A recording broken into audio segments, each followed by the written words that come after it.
Hello, I'm David. You're here at Rancho Cucamonga. 60 miles outside of Long Beach, California, is the mountainous city of Rancho Cucamonga.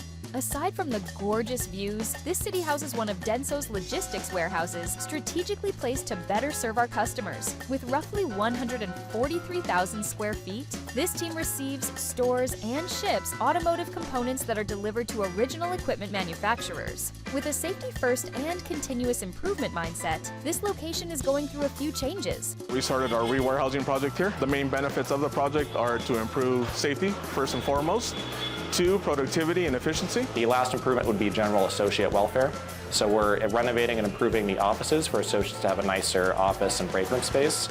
One of the things we take pride here at Rancho is we cross-train our employees across all departments. That way, if there's any shortages, we can move our team around to fulfill our customers' needs every day. We're so much more than just Rancho Cucamonga. We're like a small family. The people that I work with, it's amazing. Truly what makes me excited to come to work every day are the people that I work with at DENSO. Work with a lot of good people, a lot of good management. The management team here listens and supports them in their everyday needs, whether it be something small to something big. We're always here to accommodate them to get their job done. They've taken care of me. I love the people I work for. I love the team. I do love coming into work. Did you guys get that?